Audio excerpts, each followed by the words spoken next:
morning, it's Jonathan Barrett with the morning debrief for Friday, the 16th of July, and last day of the week. Certainly quite a volatile week, there's no doubt about it, a lot of action, and obviously we had some really good numbers yesterday out of China. Well, they were perceived to be good numbers, they are good numbers. I think the market took it just a little bit negatively.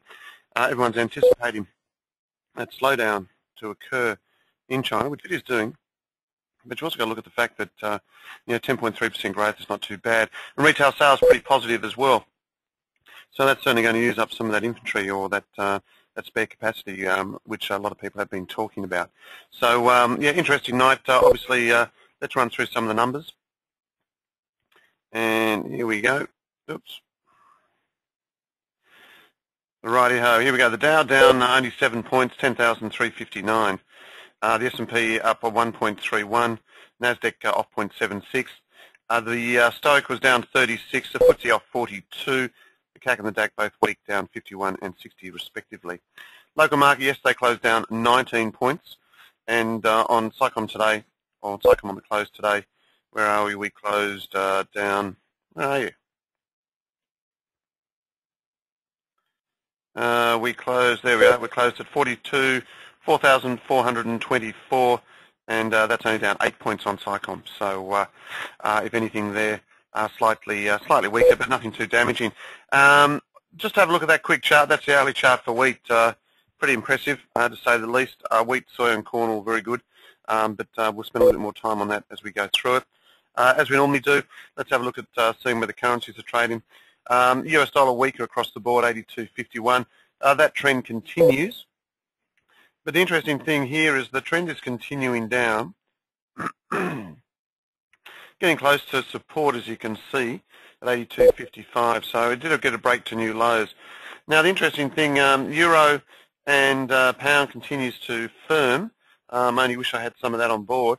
Aussie is stuck, and yesterday we took a sneaky short in the Aussie, and it's certainly a volatile night, and we actually got stopped out of the posi.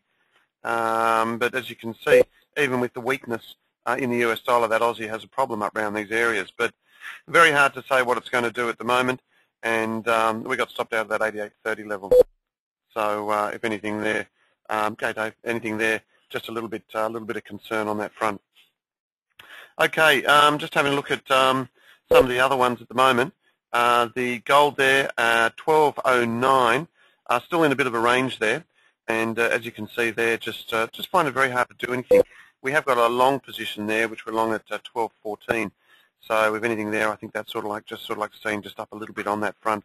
So if anything, would like to see that actually pick up. It is interesting to note that the gold has not moved in relation to the weaker US dollar, and as a result of that, it's either lagging, but it is interesting to see that we haven't had that move.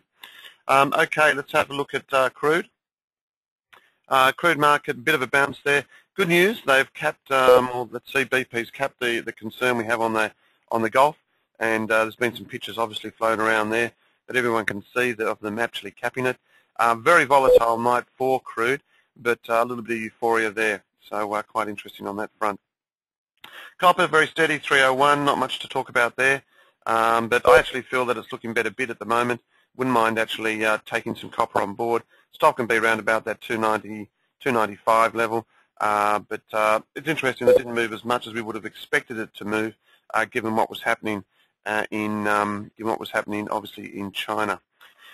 Okay, now looking at some of the others. Wheat was the big one. Wheat and corn and soya, all very strong. That's the daily chart. Everyone knows what we're on about there. We took wheat off the table yesterday in terms of profits. Didn't expect it to move this far, but it's broken through that area here. Let's see how it actually unfolds. Corn, same one there, very strong, 391. Soybeans, all looking quite strong there. Nice bounce there. In fact, I like soya as the mover at the moment, as perhaps the one that hasn't moved as much. So you can see exactly on those charts when you get in and out. Okay, now that's a bit of a market wrap on that. Just try and get some economic calendar in terms of what's happening on that front. Let's just grab something. And obviously tonight we've got some pretty important stuff in the States. And that's just coming through there.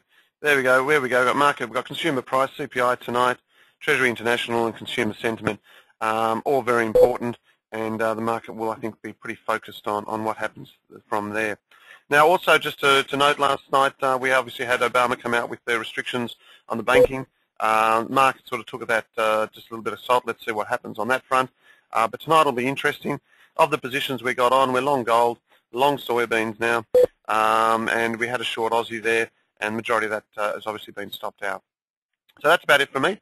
Hope you have a good day and a good weekend, and we'll talk to you later. See you.